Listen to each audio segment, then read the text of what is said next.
As the Greasy, Grimy Green Bay Packers head into their Week 5 bye, the Octagenarian Aaron Rodgers, cult leader of said Packers, went on media, just flap his gums a little bit, and it's fine, 36 years old, you have to enjoy your golden years while you're in them. And Rodgers went on the awesome Pat McAfee Show, and then he started just a little bit. So he said this quote, I sometimes laugh when people talk about down years for me because a lot of times down years for me are career years for most quarterbacks, end quote. Here we go again. Just the smug octogenarian Aaron Rodgers back at it again. Just when people were slightly feeling bad for him, it's like, oh, stop.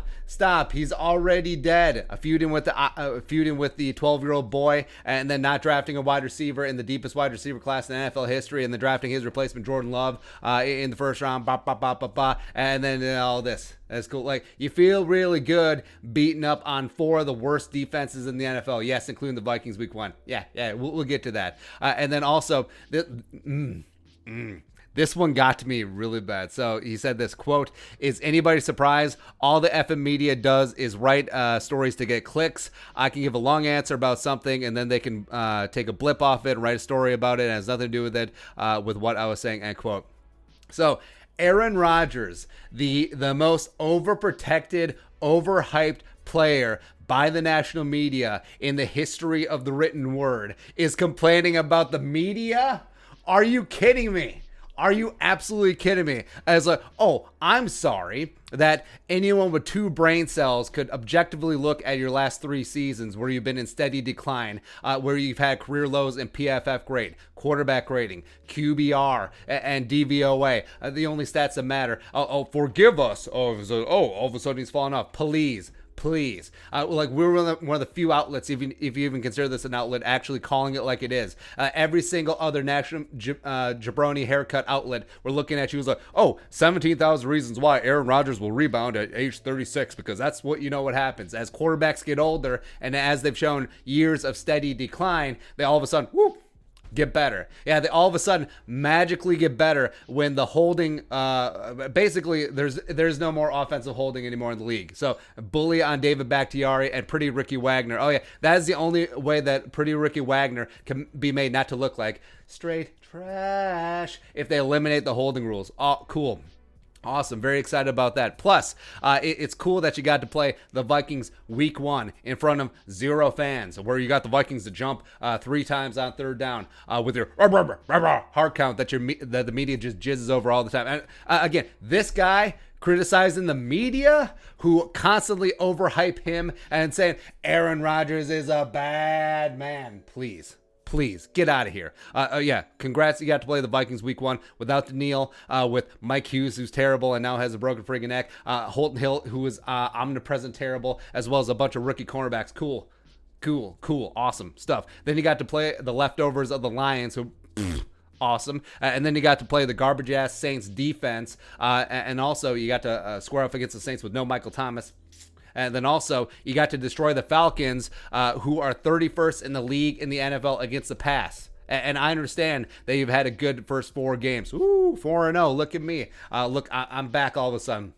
But honestly, I mean, looking at the defenses you've played, homeboy, this is like Vanderbilt in a normal college football season. Not like this season, not the Rona season, but in a normal college football season, Vanderbilt will go beat up on like 4 FCS slappy schools, or barely win because they're Vanderbilt, and then be like, who's bad? I'm bad. Who's bad? I'm bad. And then all of a sudden, when SEC play starts, they get thumped. And then they end up being the best 4-8 team in the country, right? This is what has happened with Aaron Rodgers, where getting off to a fast start, cool, awesome, against a bunch of no account, terrible defenses. Yes, I am including the Vikings.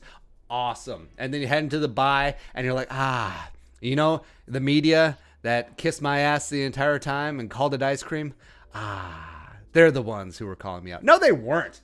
Are you kidding me? I mean, the level of cognitive dissonance that you have to bring just to believe that, please. Please, just a constant victim mentality. Get out of here. And also, it's not like Rodgers. It's almost like he's not looking ahead on the schedule, where we have the Bucks, Niners, Colts, Bears, all top 10 defensive units in terms of points allowed. The Colts and Bucks are top 3 in interceptions. The Eagles are leading the league in sacks with 17, and also the Colts, Niners, Titans are top 4 in terms of passing yards allowed. And for God's sake, Week 8, the Vikings defense cannot be as bad as it was Week 1.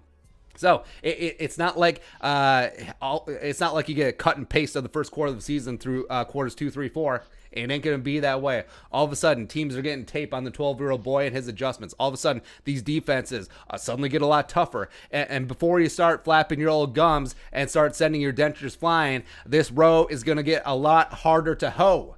So please, again, national media, the ones that called Aaron Rodgers, the non-existent ones, please, just pause on the ass kissing for a second, because the ass kicking is about to stop as soon as the Packers actually hit the meat of their schedule. Keep hope alive. But other than that, I have no thoughts. And also, what annoys me too, and we'll get this in the comments a lot too, is people will, a Vikings fan will say two things.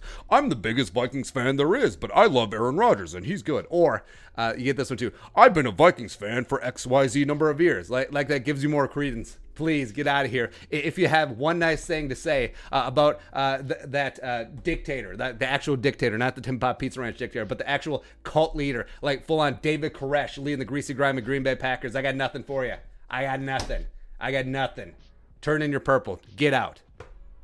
But other than that, again, I have no thoughts. But Aaron Rodgers talking a lot of junk for a guy who played a bunch of FCS teams. Let us know in the comment section below. Subscribe for daily Vikings takes. Want to support that work? Post on the Venmo. But until next time, Skull Production Value.